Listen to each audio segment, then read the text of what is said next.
തന്റെ തിരക്കഥയിലൂടെ ശക്തമായ രാഷ്ട്രീയം പറയുന്ന തിരക്കഥാകൃത്താണ് മുരളി ഗോപി. രസികൻ എന്ന ചിത്രത്തിലൂടെ സിനിമാ കരിയർ ആരംഭിച്ച മുരളി ഇന്ന് മലയാളത്തിലെ ശ്രദ്ധേയനായ നടനും തിരക്കഥാകൃത്തുമാണ്. Lucifer, Kammara Sambhavam, Tiyaan left right left തുടങ്ങിയ ചിത്രങ്ങളെല്ലാം മുരളിയുടെ തിരക്കഥയിലാണ് പിറന്നത്.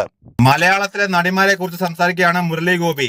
പണ്ട് മുതലേ എല്ലാവരും ചോദിക്കുന്ന ചോദ്യം മമ്മൂട്ടിയെയാണോ മോഹൻലാലിനെയാണോ ഇഷ്ടമെന്നാണെന്നും എന്തുകൊണ്ടാണ് രണ്ട് ഫീമെയിൽ സ്റ്റാർസിന്റെ പേര് അങ്ങനെ ചോദിക്കാത്തതെന്നും മുരളി ഗോപി ചോദിച്ചു.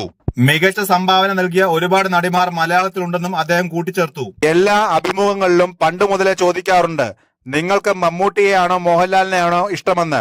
എന്നാൽ അങ്ങനെ ചോദിക്കുന്ന അതേ ഒരു രീതിയിൽ രണ്ട് ഫീമെയിൽ സ്റ്റാർസിന്റെ പേര് പറയാറില്ല. അതൊരു കുഴപ്പമായിട്ട് തോന്നാറുണ്ട് എനിക്ക്. നമ്മൾ റെസ്പെക്ട് ചെയ്യാത്ത എന്നാൽ വലിയ കോൺട്രിബ്യൂഷൻസ് നൽകിയ ഒരുപാട് നടിമാർ ഇവിടെ ഉണ്ടായിട്ടുണ്ട്. നടന്മാരുടെ കോൺട്രിബ്യൂഷൻ പോലെ തന്നെ അവരുടെ വർക്കുകളെ കാണുന്നില്ല എന്ന പരാതി ശരിയാണ്. കാരണം വലിയ ഗംഭീരമായ നടിമാർ നമുക്ക് ഉണ്ടായിട്ടുണ്ട്, ഇപ്പോഴുമുണ്ട്. പക്ഷേ ഇതേ ലെവൽ